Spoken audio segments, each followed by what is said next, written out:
Romanos 12, versículo 1 e 2 somente. Romanos 12, versículo 1 e 2. Amém? Romanos 12, versículo 1 e 2, irmãos. Aleluia. Está escrito assim: rogo-vos, pois, irmãos, pelas misericórdias de Deus, que apresenteis o vosso corpo por sacrifício vivo, santo e agradável a Deus, que é o vosso culto, que? Racional. E não vos conformei com este século, ou com este mundo, mas transformai-vos pela renovação da vossa mente, para que experimenteis qual seja a boa, agradável e perfeita vontade de Deus. Aleluia. Feche seus olhos, vamos orar mais uma vez. Pai, em nome de Jesus, dai-me ao abrir da minha boca a tua palavra, com sabedoria, para anunciar aos teus filhos aquilo que tu tens de emergente para eles, aquilo que o Senhor tem de urgente, que eles venham compreender, Senhor, esse devocional esta noite, assim como o Senhor falou pela manhã, e que nós sejamos edificados no temor e na graça do Senhor. Oramos em nome de Jesus. Quem crê, diga amém. Diga graças a Deus. Irmãos, a nossa batalha é uma batalha severa, na realidade, contra o nosso maior inimigo, que eu já ministrei aqui, que é o gigante chamado eu. Existe um grande gigante, e esse grande gigante se chama eu mesmo. O meu maior adversário não é o diabo, o seu maior adversário não é o diabo, sabia? O diabo já é um adversário derrotado, falido, aniquilado, e com a sentença dele já profetizada e já estabelecida por Jesus. Só está aguardando o tempo. Agora, a nossa carne, ela é o pior inimigo que nós temos, irmãos. E quando eu li esse texto de Romanos 12, eu já vi muitas ministrações, homens de Deus poderosos na palavra, homens de Deus intelectuais na palavra, ministrarem sobre esse texto. Eu muitas vezes já ministrei sobre esse texto, mas cada vez que eu me deparo com esse capítulo 12, versículo 1 e 2, parece que algo sempre salta nos meus olhos com relação à questão da santificação do corpo. Fala santificação do corpo. Fala, santificar o corpo é algo racional. Você percebe como nós espiritualizamos muito as coisas às vezes? O apóstolo Paulo, ele escreve então para a igreja de Roma, que era uma igreja, irmãos, que vocês têm que parar para pensar o seguinte: está num contexto de uma Roma antiga. E que vocês que já assistiram filmes da Roma antiga sabem como que os homens ali eram um povo depravado. Quantos sabem disso? Roma antiga era uma Roma depravada. Quantos já ouviram falar do imperador Calígula? Os imperadores eram homens lascivos, eram homens maus no sentido de caráter. Havia deformação no caráter desses homens. Conta-se que existia em Roma um lugar onde que depois que eles eram muito voltados à glutonaria. Por isso que a Bíblia condena a glutonaria. Eles comiam. Eu vou dar o nome, não é esse o nome, e vocês vão achar até nojento, mas era isso que acontecia. E existia o vomitródromo. Sabia disso? Esse é o nome que eu estou dando. Não é que o nome era esse. O vomitódromo, não tem o maconhódromo, como que é o que tem lá? O da Cracolândia. Então lá existia o vomitródromo. Então os camaradas comia. Tem gente olhando assim com a cara pra mim, né, Adriana? Cara de nojo assim, mas é verdade. Eles comiam. E aí de repente iam para aquele lugar assim, imagino eu que fosse atrás de um muro, de alguma coisa, e lá eles enfiavam o dedo na goela e botava tudo para fora, para ficar vazio de novo. E voltava, comia de novo. É só vocês pegarem a história e lerem a história, vocês vão ver isso. Eu não estou inventando. Então era um povo depravado, um povo dado à luxúria. Agora a igreja chega naquele lugar, o apóstolo Paulo leva a Roma o ensinamento do evangelho, os romanos acabam se convertendo, mas estão com o velho o quê? Costume, o costume do velho homem, e ele tem que começar então a colocar o quê? Disciplina. Fala assim: santificação do corpo é um culto com a razão. Amém? Não há nada de querer espiritualizar isso. Ele fala então para a igreja de Roma o seguinte: olha, irmãos, eu rogo pelas misericórdias. Algum texto está compaixão. Ele foi veemente, ele estava, se ele pudesse falar que nem os nossos amigos católicos, ele falava assim, em nome do Pai, do Filho e do Espírito Santo. Mas ele, para não falar isso, ele falou assim: eu rogo-vos, pois, irmãos, pela misericórdia de Deus, que apresenteis, né, os vossos corpos como sacrifício vivo, santo. Por quê? Especial. Lembra que nós falamos que santo é ser especial? Como um sacrifício, né, santo ou especial e agradável a Deus. De que forma? Então ele começa a ensinar a igreja de que forma. Agora, quando você olha para o texto e vê que Deus pede a santificação do nosso corpo, a gente olha para esse texto e vê Deus pedindo a santificação do nosso corpo, ou seja, a separação do nosso corpo, e ele fala: olha, isso é um culto com a razão. Você tem que entender que você, romano, você não pode comer demais. Você não pode ficar comendo, e indo lá e vomita, e volta e come de novo. Você não pode ficar se dando a luxúria da sua carne, né? Então ele começa a trazer princípios e ensinamentos para a igreja de Roma, para que aquela igreja começasse a o quê? Se santificar. Ou seja, usando a inteligência, irmãos.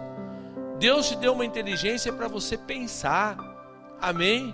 É para você raciocinar. Nós espiritualizamos muito as coisas às vezes, e as coisas às vezes é para ser interpretada mesmo com a razão. Olha, se você fizer isso, você está arruinando o seu corpo. Você não está santificando o teu corpo está se dando à luxúria, o seu corpo está se dando à glutonaria, você está morrendo, começando um processo de morte, antecipando a sua morte em vida. Era isso que ele estava dizendo. Só que ele mostra um outro lado. Ele fala assim: olha, apresenta então o seu corpo como um sacrifício santo e agradável a Deus. Aí uma coisa que sempre me encafifou, eu já falei isso para vocês. Quando a gente fala de sacrifício, a gente está falando do quê? De morte. Sim ou não? Quando você fala de sacrifício, você fala: se houve um sacrifício, houve o quê? Morte. Ele fala assim: olha, apresenteis os vossos corpos como um sacrifício vivo. Vocês estão entendendo, como diz o pastor Klaus, o mistério aqui, irmãos?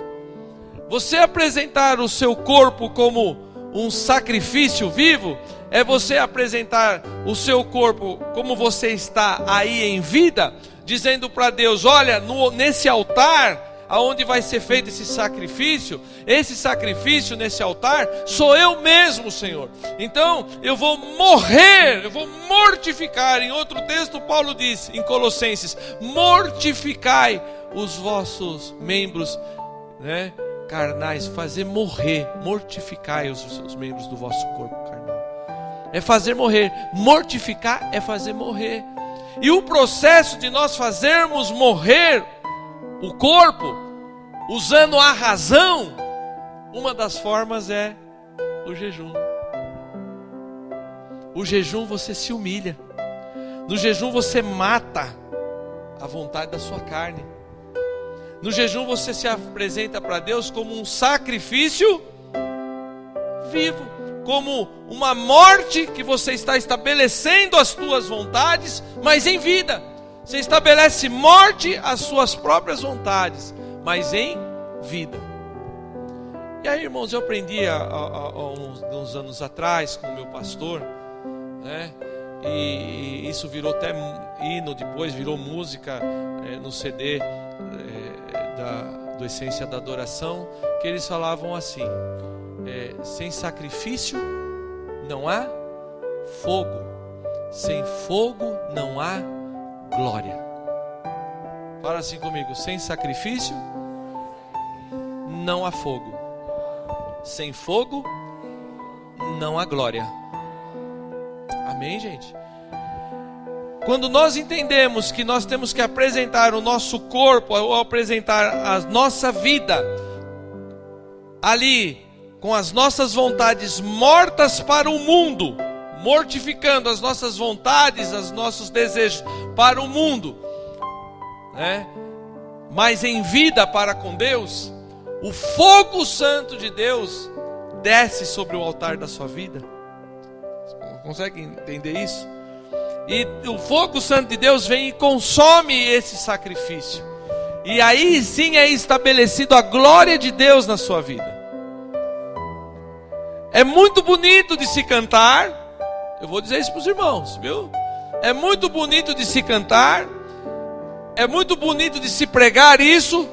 Mas viver isso, nós estamos experimentando na nossa pele o quanto é difícil viver isso. Isso porque, pastor Altair, é um jejum parcial. Eu não falei aqui, nós não apregoamos aqui que iríamos ficar sem comer nada durante 21 dias. Porque senão muitos já teriam morrido aqui nessa primeira semana. Agora presta atenção, a rainha Esther ficou 3 dias e ela proclamou um jejum aonde ela não se alimentou de nada. E os animais também tiveram que entrar nesse jejum. Quem já leu sobre o jejum de Esther lá na palavra viu isso. 3 dias, irmãos, sem comer nada. Jesus ficou quantos dias? 40, irmãos. E o pastor Moisés está falando aqui, é o limite que o ser humano aguenta. Jesus era um ser humano, ele era humano. Ele era 100% humano quanto era 100% Deus. Por isso que a Bíblia nos ensina, os ensinos teológicos nos ensina que a natureza de Jesus era divina e humana. Jesus não era 50% homem e 50% Deus, não. Ele era 100% homem e 100% Deus. Então, irmãos, a gente tem que aprender, nesse devocional que nós estamos tendo essa noite, aprender que quanto mais nós morremos para as nossas vontades, mais a vida de Deus habita em nós. Mais a vida de Deus vai começar a se manifestar através da sua vida. Mais a vida de Deus vai começar a se manifestar através das nossas vidas. E Jesus falou: olha, eu vim para que tenham vida e tenham vida em abundância. Sabe por que nós não vivemos a vida em abundância de Deus, Toninha? Porque nós estamos muito condicionados a viver a nossa própria vida. Nós estamos cheios de nós mesmos. Nós estamos cheios de nós mesmos, cara. Então, para que Deus venha habitar em sua plenitude, ou comece a habitar em sua plenitude através da igreja, nós precisamos nos esvaziar de nós mesmos. Então virar canção é muito bonito. Não estou criticando não. Que vire várias canções nesse sentido. Mas o vivenciar isso, nós estamos entendendo como a nossa carne ela é fraca mesmo. Vocês estão percebendo essa semana? Como a nossa carne é fraca mesmo? Algumas horinhas de jejum, dor de cabeça. A gente fala assim: não posso ficar sem café. Quem me livrará desse corpo, dessa morte? O apóstolo Paulo percebeu isso também. Esse corpo aqui, irmãos, ele não presta para nada mesmo não. Se Jesus não voltar antes, ele vai se desfazer, vai se corromper. Mas esse corpo, ele não manda na minha vida. Com o jejum nós estamos dizendo ao nosso corpo, a ele assim: olha corpo, você não manda em mim. Amém? Você está dizendo: corpo, você não manda em mim. A alma quer que você, corpo, domine. A alma quer, carne, que você prevaleça, que você tenha preeminência. Mas você está dizendo, olha, quem manda no corpo, o corpo, quem manda em você sou eu. Você vai dormir a hora que eu quero. Está entendendo, irmãos? Você vai acordar a hora que eu determinar que você acorde. Você vai comer aquilo que eu quero que você coma, não o que você quer comer. Lembra que eu falei na semana passada? Você é dono do seu estômago, não o seu estômago o seu dono. Eu estou falando isso daí, mas eu sei como foi duro essa semana, irmãos. Eu sei o quanto foi duro essa semana. Mas eu sei de uma coisa: isso é culto racional diante de Deus. Isso é culto com a inteligência, irmãos. Tanto é inteligência que eu falei a alguns irmãos que estavam com alguma dificuldade por causa do leite. Eu falei assim, irmãos, você está sacrificando tanta coisa e você precisa do leite. Tome o leite. A questão que Deus está se importando com a gente é com o propósito, irmãos. O que Deus está olhando é o propósito, é a vontade de matar a carne e se aproximar mais dele. Amém? Alguns podem por aí me chamar de louco, é judaizante, jejum de Daniel, que é isso? Agora, eu sei em quem tenho crido. E eu falei para os irmãos, eu estou tomando como referência homens de Deus que têm aquilo para dar, o que tem para dar. Aquilo que não tem nada para dar não é referência. Você, com quem eu aprendi esse aqui, jejum de Daniel, está lá a olho nu para qualquer um de vocês ver. Irmão Manuel é testemunha disso. Chega lá no Vale da Bênção, entra na porta, na portaria. A partir do momento que você chega na portaria, se você está no Espírito, você já sente a presença de Deus no ar, irmãos. Você respira Deus naquele lugar. Era para ele estar vindo pregar aqui hoje, não deu certo, pastor Jonathan. Mas para vocês é o testemunho de vida, sabe? O homem tem 76 anos, 76, 77 anos. E sobe morro para cima e para baixo, sabia? Coloca o chapeuzinho na cabeça, cabecinha branca. Vamos lá, vamos subir morro. E leva todos os irmãos com ele. Tem irmão que não aguenta. E ele está lá com 77 anos. Mas sabe o que ele falou? Uma vez eu vi ele falando. Ele falou assim, do jeito que vocês se alimentam, falando para os missionários, do jeito que vocês se alimentam, o costume alimentar de vocês, vocês vão morrer logo. Vocês vão morrer logo. Será que a comida, irmãos, dependendo do que a gente come, pode levar a gente à morte? Se um homem desse, na altura dessa idade, 77 anos, está falando isso, é porque já viu muita coisa e pode. Longevidade, irmãos, tem a ver. Eu lembro que a Poliane, filha do pastor Rui, ela é nutricionista, não é isso? Uma das formações dela. Ela falou um dia para mim assim, pastor Vitor, você é aquilo que você come. Eu falei assim, então eu estou feio. Você entende? Santificação do corpo é culto racional. O apóstolo Paulo se preocupou em ensinar a igreja a cuidar do seu corpo, porque o corpo é templo e morada do Espírito Santo. Amém? E ele diz aqui então, depois disso que ele fala, não se conformando com este o quê? Mundo. Como que você faz esse culto racional, essa santificação do seu corpo? Não se conformando com o mundo. O mundo quer que você seja fast food, sim ou não? E a gente espera que na igreja às vezes as coisas sejam fast food também, né? Dá minha Mac salvação aí, minha Big libertação, bem rápido que eu estou com pressa, né? Mac salvação e Big libertação. Vem para a igreja buscando isso, né? E tem que ser rápido. Só que Deus não age dessa forma. A lei de Deus é uma lei da semeadura. Então o mundo tenta nos conformar com essas coisas muito rápidas. O mundo tenta nos fazer entrar na forma dele. Uma forma corrompida, uma forma, sabe, que molda a nossa estrutura de uma forma muito almática. O que é uma forma almática? Uma forma que venha satisfazer só as nossas próprias vontades. Deixa eu brincar com vocês, ou mexer com vocês um pouquinho, já preciso orar com vocês. Mas quantos de vocês já ouviram falar que existem crentes almáticos dentro da igreja? Quantos já ouviram falar isso? Sabe o que é um crente almático? Um crente almático é aquele que vive na esfera da alma. Qualquer coisinha milindra ele. O pastor às vezes passou, não viu, não é que não viu, às vezes até viu, mas na correria, não esqueceu de dar uma piscada. Eu tomo muito cuidado com isso, irmãos, vê que às vezes eu estou falando com um, eu vejo outro se aproximando, eu já dou uma segurada assim para saber que eu vi, porque senão a pessoa me lindra, o pastor não liga para mim.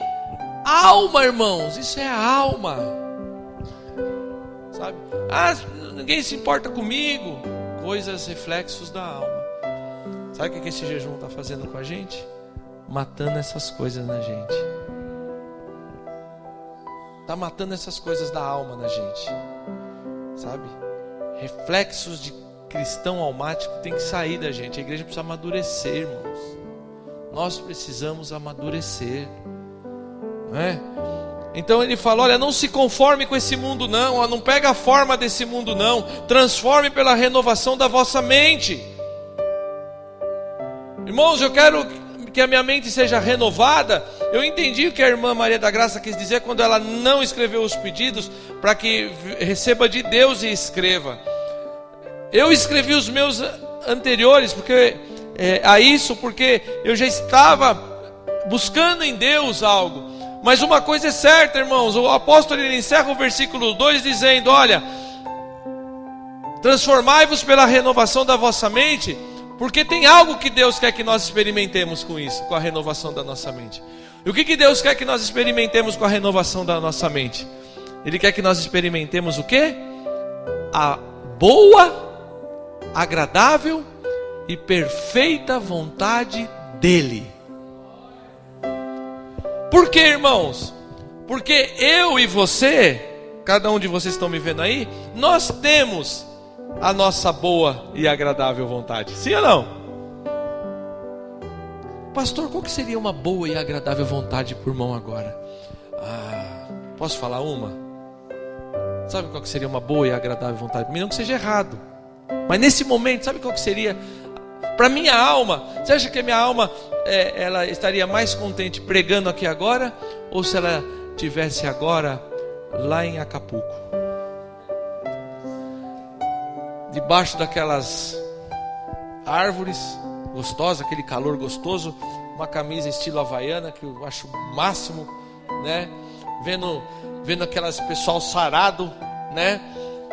Aqueles tomando água de coco, vendo só o pessoal sarado, com a minha esposa do lado, meu filho, né? E glorificando a Deus, né? Sabe? Para mim, só isso, que nem diz o pastor Daí, claro, só isso seria céu para mim. A alma vai procurar aquilo que agrada a ela, vocês estão entendendo? É errado isso? Não, é bom, é agradável. Se isso for a perfeita vontade de Deus, vai acontecer, mas se não for, não vai, irmãos. Agora saiba de uma coisa, nem tudo que é bom e agradável para nós é a perfeita vontade de Deus. Agora sabe de uma coisa, aquilo que é a perfeita vontade de Deus, ainda que ela não seja boa e agradável para você, mas ela é a perfeita vontade de Deus, você se alegra. Eu estou no centro da vontade dele, eu estou fazendo o que ele mandou fazer, então eu estou feliz. Vocês estão entendendo?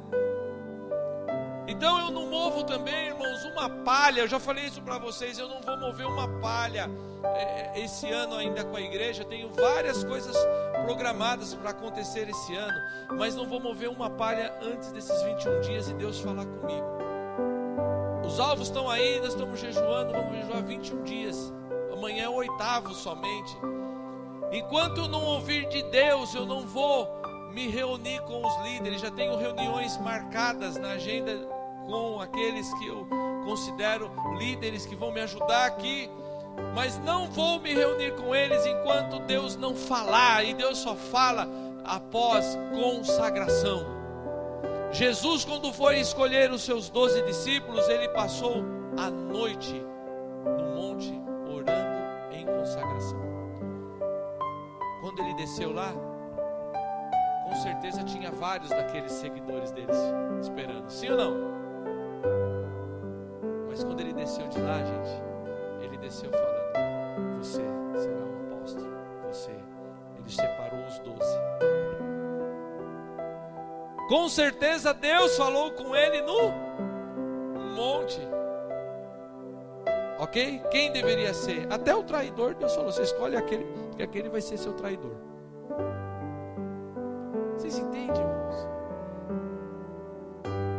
Nós às vezes estabelecemos liderança na igreja, gente. As igrejas têm estabelecido lideranças e formado lideranças porque são amigos chegados do pastor. Não se ora para, hoje não se ora mais, não se consagra mais para saber aquele que Deus quer fazer dele um pastor. Não se jejua, não se consagra, não se busca para saber se aquele é a pessoa certa, se é aquele que Deus está mandando separar para tal atividade. Fazem como se fosse numa empresa. O cara é muito bom em telemarketing, o cara fala muito bem, tem uma boa dicção, é um pastor, vou consagrá-lo. Essas coisas me dão náusea, sabia, irmãos? Essas coisas me dão náusea.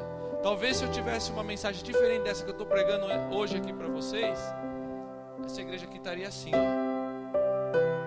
Assim, abarrotada de gente, querendo ouvir coisas que agradam a alma. Sim ou não, gente? Querendo ouvir coisas que agradam a alma, a emoção. Mas eu falo para os irmãos, eu não estou aqui, irmãos, com todo o amor que eu tenho por todos vocês, vocês sabem disso, mas confesso para vocês, eu não estou aqui para agradar nenhum de vocês, sabia? O meu alvo aqui é agradar a Deus. O meu alvo, o propósito aqui é agradar ao Senhor. Amém, gente? Então, segura esse devocional com firmeza, sabe? Não deixe esmorecer não, as lutas estão vindo aí, as circunstâncias estão apertando, mas saiba, você vai ter vitória para contar. O pastor Moisés teve vitória para contar sexta-feira aqui, que Deus nos deu. Tem vitórias chegando aí, que eu não posso antecipar para os irmãos, mas tem vitórias chegando aí. Tem irmãos já vivendo vitórias aí. Você entendeu? E eu vou encerrar dizendo para vocês o seguinte: pastor Rali ontem me ligou, lá de Ribeirão Pires. Quantos lembram do pastor Rali? Já pregou aqui algumas vezes. O pastor Rali me ligou e falou assim: pastor Vitor, o senhor começou o ano com a corda toda assim, né? Ou não? Eu falei assim: é verdade, amor. Eu vi que o senhor está nos 21 dias, os 21 dias de consagração de Daniel. Eu vi pelo Facebook da igreja do irmão. Que bênção, meu irmão. Ele falou: o irmão está conduzindo a igreja pelo caminho da consagração, irmão. Isso é muito bom. E aí ele falou assim: fala. Aí eu vi que era Deus já falando.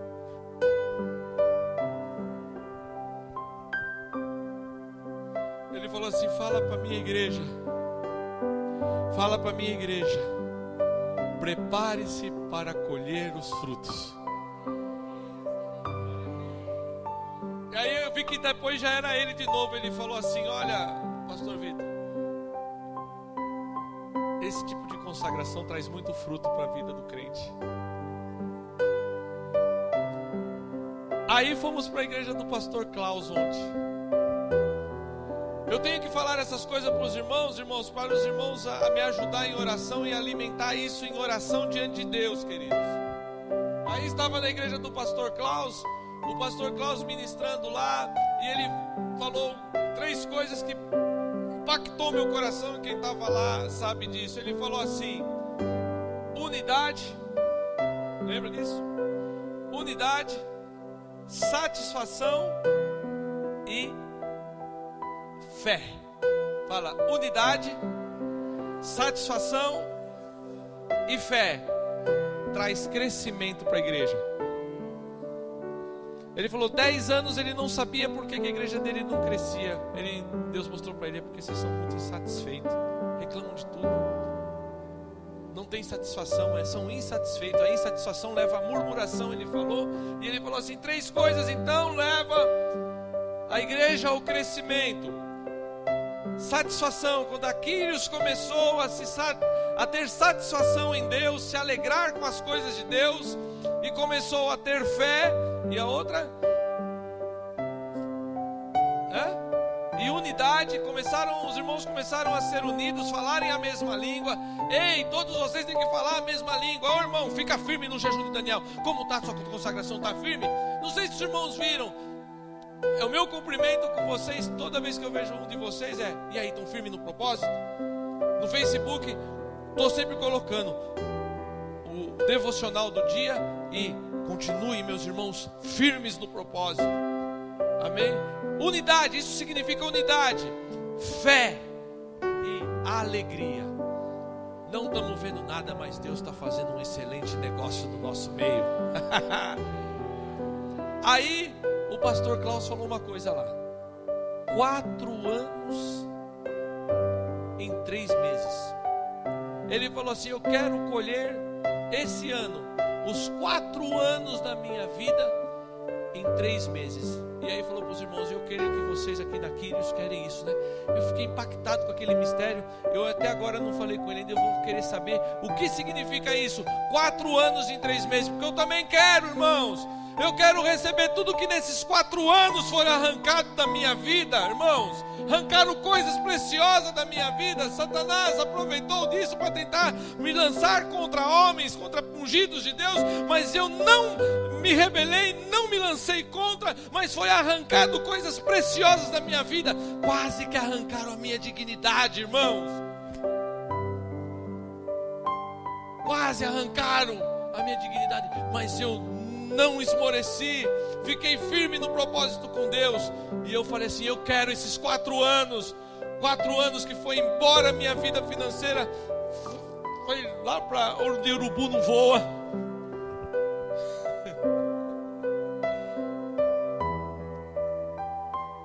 Mudanças. O pastor Moisés acompanhou isso, acompanhou ele, Adelma, o nosso drama mais de perto, chorou muitas vezes conosco, mas ele não viu sair murmuração da minha boca. Você viu sair murmuração da minha boca? Não saiu murmuração, irmãos. Glorifique a Deus. Mas eu quero 4 anos em 3 meses.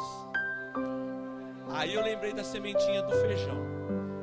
Acho que a gente vai sair dessa campanha e eu vou fazer uma campanha de 3 sextas-feiras. A campanha do feijão. Tem gente que os que foram abençoados com a campanha do feijão estão dando glória a Deus já. Sabe por quê, irmãos? A campanha do feijão, o feijão ele dá em 3 meses e já está virando vagem para você colher. É ou não é? Tem semente que dá muito rápido. Aí o Klaus falou, 4 anos em 3 meses. Eu falei, é feijão. É feijão, ele está plantando agora esses 4 anos em feijão. Vai colher em 3 meses mesmo. Eu quero. Entra nesse espírito, irmãos. O que ficou retido esses 4 anos, vamos colher em 3 meses. Nesses 21 dias Deus vai mostrar para nós. Para finalizar mesmo, irmãos, que eu vou ministrar a ceia e nós vamos orar no devocional junto com a ceia. Aí estava lá naquele culto glorioso, eu estava glorificando a Deus, aleluia. Eu não precisava nem pregar ontem, estava bom do jeito que estava ali. Se não pregasse, falasse, pastor, você não prega hoje. Eu ia falar, glória a Deus, aleluia. Estava muito bom, né? Ele estava lá na unção. Aí uma profeta de Deus saiu do seu lugar, veio até mim e começou a profetizar. Pastor, contempla para tuas ovelhas. Mas eu falei assim, estranho, mas essas ovelhas aqui não são minhas não. Mas Deus está me dando uma visão espiritual, uma visão de fé e confiança. Contempla para as tuas ovelhas, pastor. Assim será o teu rebanho.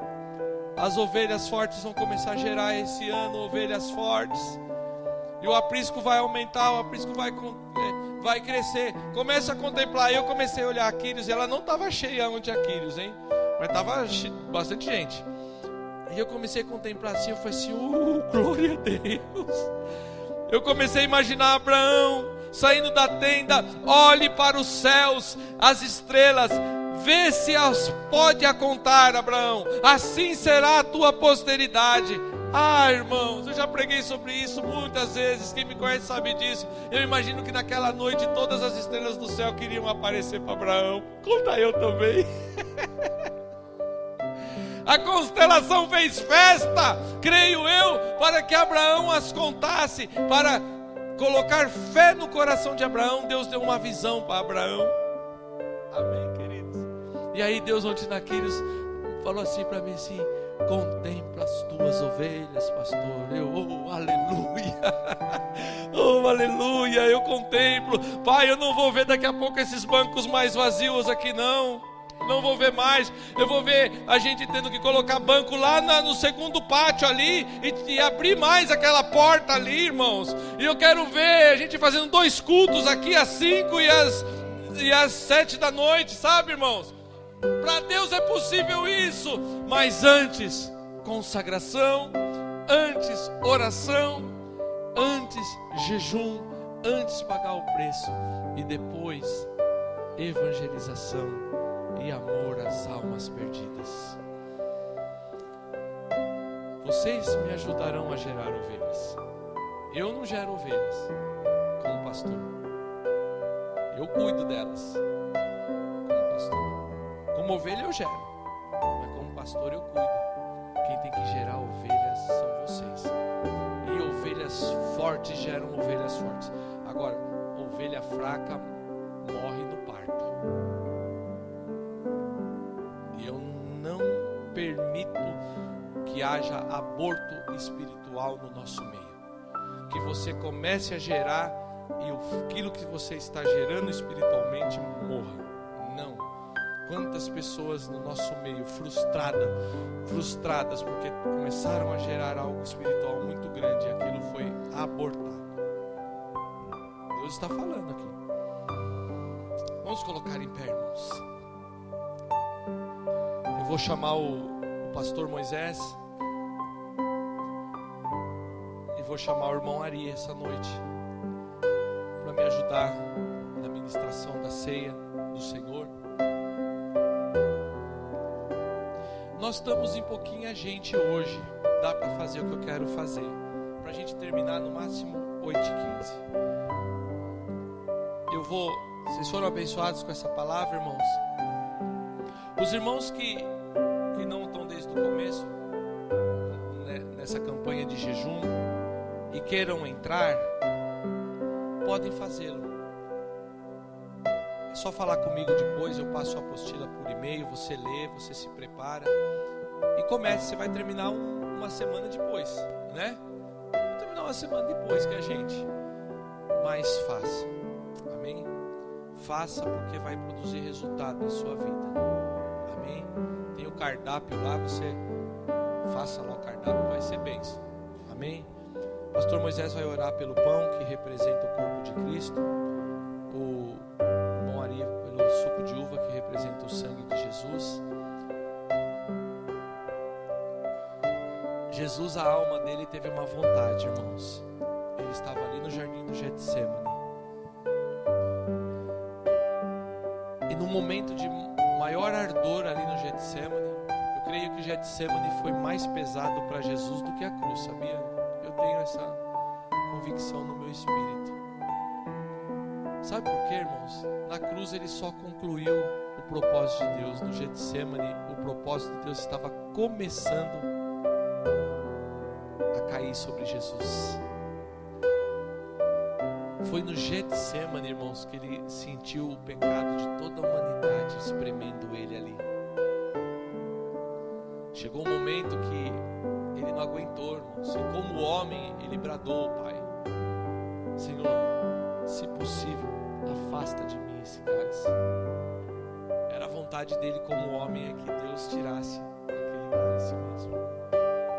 Mas em seguida ele disse assim: mas que seja feita a tua e não a minha vontade.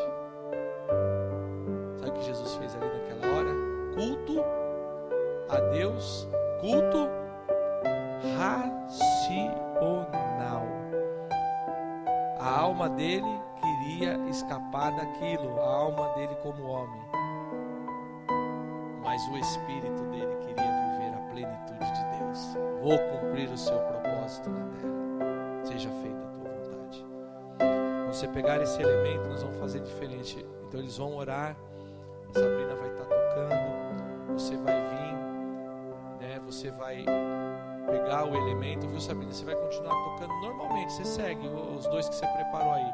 Você pega o elemento, coloque na sua boca, amém?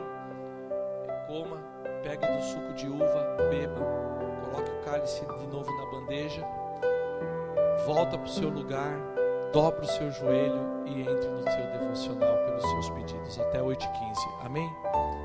Eles orando, você faça isso. A Sabrina vai estar tocando o tempo todo.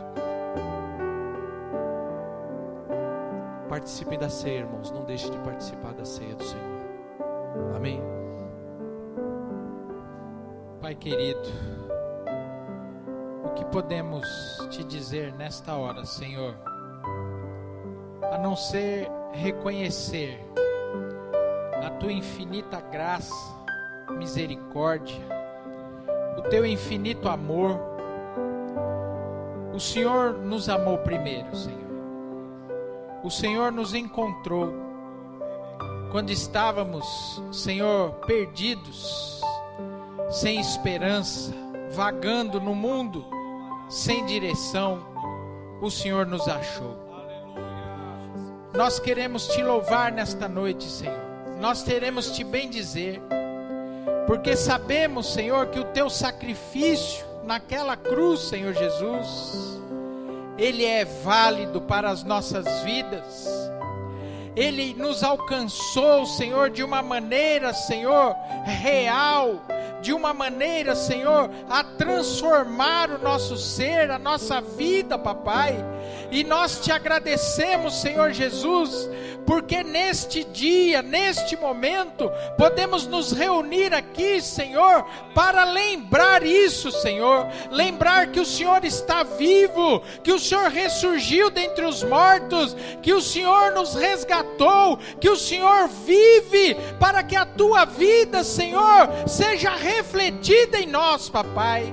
E nós te agradecemos, Senhor, por este pão, e consagramos este pão na tua presença, Senhor, para que ao participar dele, Senhor, estejamos convictos que nada nos separa do teu amor, Senhor, nada nos distancia da tua graça, nada nos afasta do teu propósito.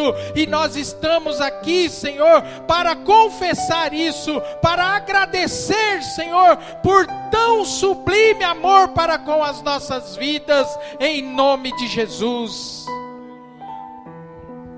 Senhor, meu Deus e meu Pai, apresento aqui, Senhor, como igreja, Senhor, cada cálice que representa teu sangue precioso derramado na cruz do Calvário, onde o Senhor levou sobre si todas as nossas enfermidades, todas as nossas preocupações.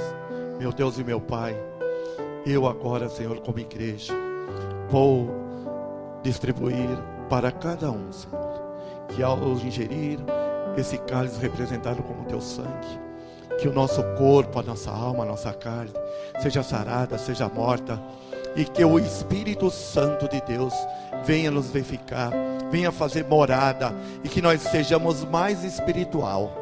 Meu Deus, em nome de Jesus, que ao gerirmos, que nós tomamos, Senhor, esse cálice, nossas feridas, nossas doenças, todas as nossas preocupações seja levado para o teu trono. Pai, em nome de Jesus eu oro e já te agradeço por essa bênção que nós como igreja vamos participar agora. Em nome de Jesus, amém.